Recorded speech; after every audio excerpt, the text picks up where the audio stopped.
Seconds of the countdown. 3, 2, 1, and liftoff. Liftoff of the 25th Space Shuttle mission, and it has cleared the tower.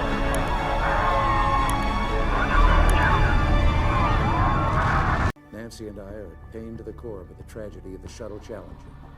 We know we share this pain with all of the people of our country. The night before Challenger launched, engineers begged NASA to delay. They knew the cold weather would create problems. Their bosses ignored them. One engineer went home and told his wife, "It's going to blow up." The next morning, millions watched as 7 astronauts died on live TV. NASA had known about problems since 1977. They chose to keep flying anyway. The disaster wasn't a surprise accident. Here's the complete truth. They tried to hide. After the Apollo missions, NASA had a new dream. They wanted to build a space shuttle that could fly to space over and over again, making it cheaper and easier to reach orbit. In 1972, they officially announced the program. They called it a space truck, something strong enough to carry astronauts and satellites on a regular basis. They also hoped the shuttle would help build a future space station and make space travel seem normal, even routine. It took years of work, but finally on April 12, 1981, the first shuttle, named Columbia, launched into space. It was a huge moment. Columbia proved that a spacecraft would survive the trip, come back, and be used again. After 4 test flights, NASA declared the shuttle ready for real missions. By 1982, it was flying regularly, and people were excited about what it could do. In those early years, the shuttle program was full of victories. It sent satellites into space, carried out science experiments, and even helped break barriers back on Earth. Sally Ride became the first American woman in space. Guyon Bluford became the first African-American astronaut. NASA was proud of the shuttle and wanted the world to see it as reliable and powerful. They promised Congress that the shuttle would fly up to 24 times a year, even though the spacecraft hadn't been fully tested under such heavy use. Early success made NASA's leaders feel more confident, maybe too confident. They began treating launches as almost routine, even when technical delays should have made them more cautious. The pressure to keep up the pace only grew stronger. By 1985, the program was moving at full speed. That year alone, NASA launched 9 shuttle missions, the most they had ever attempted in a single year. But behind the scenes, things were getting harder. Every shuttle needed complicated maintenance, and engineers were working nonstop to keep up. Every mission had last-minute problems, but the pressure to launch on schedule made it harder to slow down and fix everything properly. Managers wanted results, and sometimes they cared more about hitting deadlines and making sure everything was perfect. NASA also wanted the public to stay excited about space travel. To keep the spotlight, they started special programs. One of the biggest ideas was a Teacher in Space project. In 1984, President Ronald Reagan announced that a regular school teacher would fly on the shuttle. More than 11,000 teachers applied, hoping to be the first. In 1985, NASA chose Krista McAuliffe, a teacher from New Hampshire. She trained alongside the astronauts and planned to give lessons from orbit that would be broadcast to classrooms all over America. Krista's story captured the public's imagination. Everyone loved the idea of a teacher floating in space. For NASA, it was perfect, great publicity, and another way to prove that space travel was becoming part of everyday life. But while the public smiled and cheered, many engineers inside NASA were getting nervous. With each launch, the schedule got tighter, maintenance windows shrank, some technical issues stayed unresolved. But because previous flights had survived similar problems, managers started acting like everything was normal. This attitude had a name: the normalization of deviance. It meant that risky problems didn't seem so risky anymore, simply because they hadn't caused a disaster yet. One of the biggest dangers was hiding inside the shuttle's solid rocket boosters. These boosters were made in parts, and each part was sealed with rubber O-rings. The idea was simple. When the boosters fired, the heat would make the O-rings expand and seal any tiny gaps. But early tests from 1981 and 1982 showed a troubling sign. Sometimes the O-rings didn't seal properly. Hot gases would leak through the joints, leaving behind soot marks where everything should have been airtight. In August 1984, after one flight, inspectors found soot between two O-rings. That meant the first seal had failed. Only the second O-ring had saved a mission that time. It was a clear warning.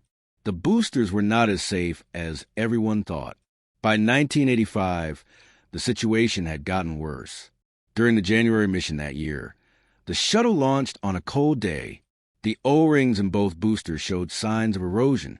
In fact, almost every single shuttle flight that year had some O-ring damage. On one flight, even the backup O-ring was damaged. Engineers from Morton Thiokol, the company that made the boosters, grew very worried. Roger Boysley and Alan McDonald, two of their top engineers, pushed hard for changes. They suggested new designs, better O-rings, and even adding a third O-ring for extra protection. The company started building improved boosters, but they wouldn't be ready until later. Meanwhile, the old boosters were still being used. Everyone knew there was a flaw, but past success made people think it was safe enough to continue. Flights had survived O-ring erosion before, so managers started believing they would always survive. Some engineers strongly disagreed. Roger Boysley even wrote a memo warning that if nothing was done, lives would be lost. He described it as a disaster waiting to happen, but his warnings were mostly ignored. NASA managers had gotten used to small problems and believed that because nothing terrible had happened yet, nothing terrible would happen at all. Every successful mission only made them more confident. They thought the risk was acceptable. The communication between engineers and managers broke down badly. The danger was growing, but few people at the top truly listened. As 1985 ended, NASA prepared for Challenger's next mission, STS-51L. It was going to be a big event. 7 people were set to fly, including Commander Dick Scobie, pilot Michael J. Smith, and mission specialist Judith Resnick, Ellison Onizuka, and Ronald McNair. 2 payload specialists were also joining, Gregory Jarvis and Krista McAuliffe, a schoolteacher. Krista's role made this mission special. She would be the first civilian teacher in space, and millions of school children were ready to watch her lessons live from orbit. The excitement was unlike anything NASA had seen before. The mission had important goals besides a teacher in space program. Challenger was supposed to deploy a $100 million communication satellite and observe Hal's comet. It would be the shuttle program's 25th mission and Challenger's 10th flight. The original launch date was January 22, 1986, but things didn't go smoothly. Delays from the previous shuttle mission pushed everything back. Bad weather and technical glitches caused more postponements. Challenger's crew had to suit up and get ready multiple times, only to have the launch canceled at the last minute. By the time the launch was finally rescheduled for January 28th, it was already the 7th attempt. The astronauts handled the delays with patience, even though it was frustrating. In interviews, they smiled and said they trusted NASA to put safety first. None of them knew about the deep fears that some engineers had about the weather conditions they would face. The night before the launch, a strange cold took over Florida. By midnight, the air around Kennedy Space Center was freezing. Ice formed on the launch pad. It was much colder than any other day a shuttle had launched before. The forecast said it would be around 30 degrees Fahrenheit in the morning. At Morton Thiokol, the engineers immediately grew worried. They knew that in the cold, the rubber O-rings in the shuttle could lose their flexibility. Without a good seal, there could be a leak, and if there was a leak, the whole shuttle could be destroyed. The engineers scrambled to warn everyone. They called meetings and told their managers that launching in such cold would be dangerous. Roger Boysley and Bob Ebling were among those who strongly said no. They had seen the O-rings struggle even at 53 degrees before. Now it was even colder. They feared the rubber would become stiff like plastic, unable to close tight when the rocket engines lit. NASA organized a late-night teleconference to talk about it. Engineers from Thiokol spoke with NASA officials from Florida and Alabama. Boysley's team showed charts, reports, and gave strong warnings. They urged a delay. They knew it would cause embarrassment. They knew it would cause a lot of anger. But they believed it was better to be late than to risk lives. NASA managers were not happy. They were tired of delays. Challenger's launch had already been pushed back several times. The pressure was growing. Some officials like Lawrence Malloy were frustrated. He even snapped, asking if Thiokol wanted them to wait until April. NASA argued that the engineers' evidence was too thin. They pointed out that even though O-rings had eroded before, the shuttles had still survived. Thiokol's management felt trapped between their engineers and NASA. In a moment that would later haunt them, they asked their engineers to think about the bigger picture, to put on their management hats. The warning voices grew softer under the pressure. Thiokol's executives changed their minds. They told NASA they were fine with the launch. Boisterly and others were heartbroken. One of them even went home and told his wife, "It's going to blow up." When morning came, the cold had not lifted. Ice still hung from the metal rails. NASA teams looked at it and decided it wasn't a major threat. They said it might damage the shuttle if it fell off, but not enough to cancel the launch. The countdown pressed on.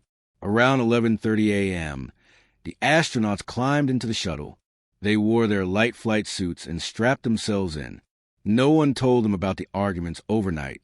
They smiled for the cameras and prepared to fly. Crowds filled the viewing areas despite the cold. Families of the crew were there. Krista McCall of students were there too, ready to watch their teacher become the first ordinary citizen in space.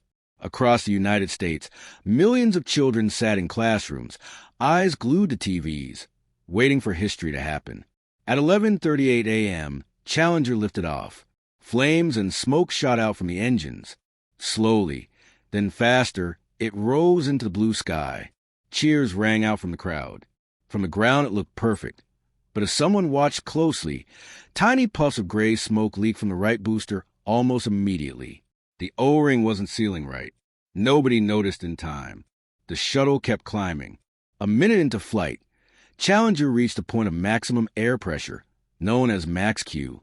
Everything still looked fine. Houston radioed up to the shuttle telling them they could throttle up the engines. Commander Dick Scobie answered calmly, "Roger, go at throttle up." Those would be the last words anyone heard from Challenger.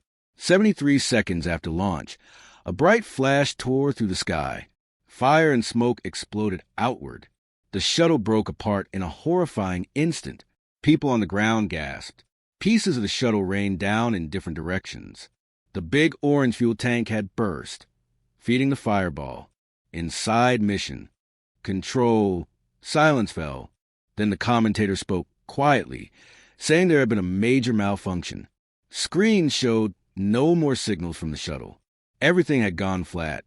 It took weeks of investigation to find out what really happened in those first 73 seconds. At first, people thought Challenger had exploded like a bomb, but that wasn't exactly true. The shuttle actually broke apart in midair. The real cause started right at liftoff. When the boosters fired, the rubber seal called the O-ring on the right side didn't close properly. It was too cold that morning, and the O-ring had stiffened. Hot gas started leaking out through a small gap. For a little while, bits of burnt material clogged the hole and kept the shuttle alive. Challenger rose into the sky, but the damage was already done. About a minute into flight, Challenger hit strong winds high up. The shuttle shook under the pressure. That shaking broke loose the plug that had been holding back the leak. At 64 seconds, cameras caught a tiny flame on the right booster. That flame was the beginning of the end. It burned hotter and hotter, cutting into the huge external fuel tank. Seconds later, the fire punched a hole through the tank. Hydrogen and oxygen, super cold and under pressure, mixed in a violent blast. At 73 seconds, the right booster broke free and smashed into the tank. The whole structure tore apart. Challenger wasn't strong enough to survive it. Traveling at almost twice the speed of sound, the shuttle snapped into pieces. The nose, the tail, the wings, they all broke away in the thin, freezing air. What people saw on TV looked like an explosion, but it wasn't the shuttle blowing up in one piece. It was the fuel igniting and the broken parts falling apart. The two rocket boosters, still alive, spun wildly out of control until they were blown up by ground controllers to keep people safe. In mission control, a voice came over the radio. "We have a report from the flight dynamics officer that the vehicle has exploded." Panic filled the room. Controllers froze. There was nothing they could do. Emergency procedures were started immediately. Doors were locked, data servers were sealed, and rescue teams were sent out to search the ocean where the debris was falling 20 miles off the Florida coast. The most heartbreaking question was about the crew. The cabin where the astronauts sat had broken free and kept flying. It didn't burn up. It rose even higher, reaching about 65,000 feet before falling back toward Earth. The cabin was built tough, and it stayed mostly together. Inside, the astronauts were tossed around violently, but evidence later showed that at least some of them were alive after the breakup. 3 emergency air packs had been turned on by hand. Commander Scobby's wasn't, but pilot Mike Smith's and 2 others were. Investigators also found that cockpit switches had been moved from their launch positions. Mike Smith might have been trying to regain control. It must have been terrifying. The cabin had no power. It was falling fast. It was also losing air pressure, which would have made the crew lose consciousness before hitting the ocean. When the cabin hit the water, it was going over 200 miles per hour. The impact was violent and unsurvivable. NASA later said that they couldn't be sure exactly when the crew died. The breakup forces were survivable. It was the final crash that killed them. At that point in the flight, there was no way to escape. It was one of the hardest truths about the Challenger disaster, and one NASA didn't talk much about in public. Back on the ground, shock spread across the country. This was supposed to be a proud day with the first teacher going to space. Instead, millions of people, including school children, watched the disaster happen live on TV. Families who had gathered to celebrate wept openly. At the Kennedy Space Center, pieces of Challenger fell into the sea. Mission Control was filled with silence, anger, and tears. Every television network broke into their shows to show what happened, replaying the awful moment again and again. It was the first fatal accident of an American spacecraft during flight, and it happened right in front of everyone. That afternoon, NASA shut down all shuttle missions. Everything stopped. President Ronald Reagan was supposed to give a big speech to Congress that night, but he canceled it. Instead, he spoke directly to the nation. Sitting in the Oval Office, he comforted the children who had watched and honored the bravery of the crew. He ended by quoting a poem about touching the face of God. His words gave the country some hope during a dark day. 3 days later, a memorial was held at Johnson Space Center in Houston. Reagan and the First Lady stood among NASA workers, families, and friends. The weather was cold and gray. Military jets flew overhead in a missing man formation, a solemn salute to the lost crew. Reagan spoke again, telling everyone that reaching for the stars sometimes means falling short, but that America must keep trying. His speech captured the pain and the courage that filled the country's heart after the Challenger explosion. The whole country was in shock. People wanted answers, and fast. So just a few days later, President Reagan announced a special commission to investigate what went wrong. It was led by William P. Rogers, a former Secretary of State. But Rogers wasn't alone. He had a team full of big names, including astronaut Neil Armstrong, the first man to walk on the moon. There was also General Chuck Yeager, astronaut Sally Ride, and the famous physicist Richard Feynman. The message was clear. This wasn't going to be some half-hearted review. They were serious about finding the truth. At first, NASA had tried to start its own investigation, but people didn't trust NASA to investigate itself. So the Rogers Commission stepped in and took full control. They wanted real answers, and they wanted them from everyone involved. Over the next few months, they interviewed more than 160 people. They split into small teams, each one digging into different pieces of the puzzle. Some looked at the technical failure. Others looked at how NASA made decisions. Some dug into the history of the shuttle's boosters. And one important group led by Sally Ride focused on the pressure NASA felt to meet its schedule. The public got to see a lot of this investigation on TV. One of the most unforgettable moments came from Richard Feynman. During a hearing, he took a small piece of rubber, the same kind used in the shuttle's joints, and dropped it into a glass of ice water. After it got cold, he clamped it down to show how stiff and brittle it became. It was such a simple experiment, but it showed exactly why the Challenger blew up. The rubber part, called the O-ring, lost its flexibility in the cold and couldn't do its job. Feynman's bold style made sure the investigation didn't get sugar-coated. Later, he even wrote a special part of the final report accusing NASA of ignoring clear warnings and putting blind faith in a system that wasn't as safe as they claimed. As the investigation moved forward, the cause of the disaster became clear. The hot gases from the shuttle's booster had slipped past the O-rings and caused the explosion. Nothing else was to blame. It wasn't the fuel tank or anything outside the shuttle. It was the O-rings, weakened by the cold that morning, that failed. But the commission didn't stop there. They dug deeper and found that NASA had known about O-ring problems for years.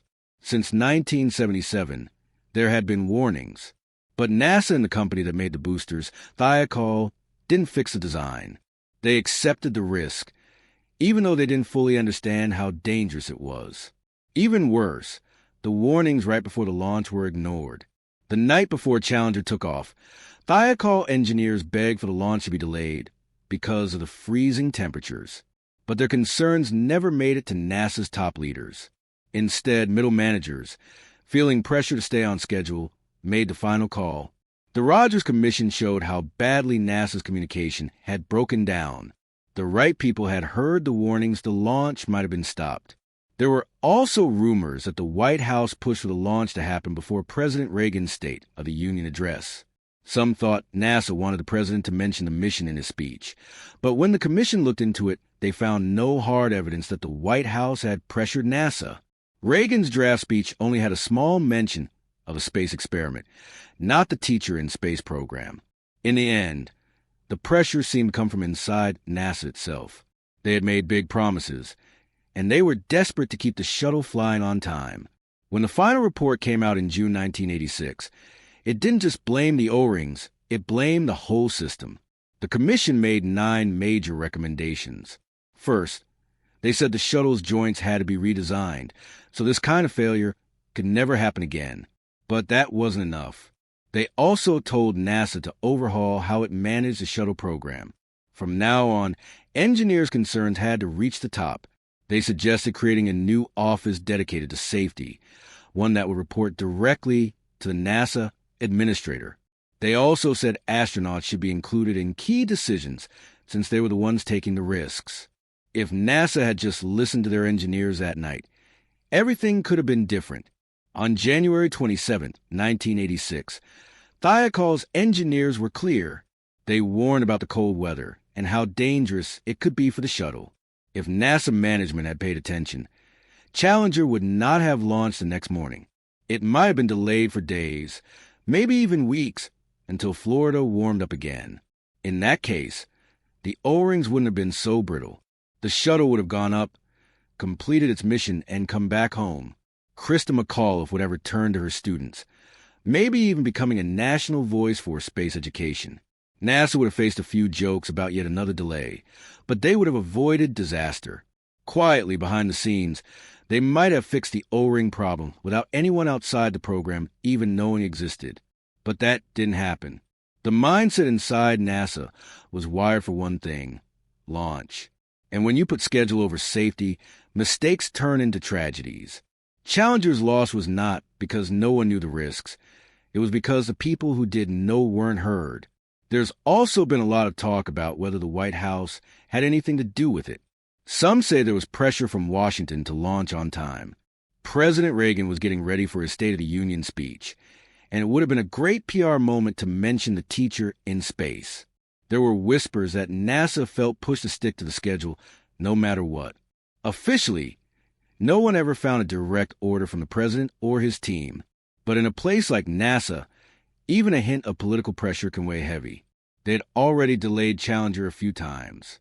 Maybe in the back of their minds, they didn't want another delay. Not on the day Reagan was ready to speak to the nation. We can't say for sure if that's what happened. But it's not hard to imagine how that kind of pressure, real or imagined, could have made managers push forward when they should have stopped. Some people have gone even deeper, asking if business and politics played a role too. Morton Thiokol, the company that built the solid rocket boosters, got that contract after a lot of political help. Some have said the booster design was weaker because of it, and that fixing it would have cost too much money and time. The official investigation didn't find proof of corruption, But it did show something just as dangerous, a system where speaking up could cost you contracts or careers. The Thiokol engineers knew there were problems, but management didn't want to be the ones who delayed the shuttle program or risked NASA's trust. By the time Thiokol pushed for a full redesign in 1985, it was too late. The incentive to hide flaws, to hope for the best instead of fixing what was wrong, turned deadly, not just at Thiokol but inside NASA too. Big organizations sometimes punish bad news more than bad performance, and Challenger became the ultimate price for that mindset. But what if Challenger had survived that morning? What if the cold hadn't mattered and the O-rings had held? The shuttle would have completed its mission. Krista McAuliffe would have broadcast her lessons from space. Kids across America would have watched history being made. The Teacher in Space program would have gone on. More civilians would have flown on the shuttle. Barbara Morgan, McAuliffe's backup, might have become the next teacher in orbit. NASA would have stayed on its tight schedule, pushing out more launches in 1986. But hidden behind that success, the O-ring problem would still be there. Nobody would have fixed it because no one would have known how close they came to disaster. And later that year, another shuttle could have been lost, maybe Atlantis, maybe another mission. Some even say the next explosion might have been worse, during a secret military launch where the stakes were even higher. It's a chilling thought. Challenger's tragedy woke everyone up. Without it, the danger might have stayed hidden until it killed even more people.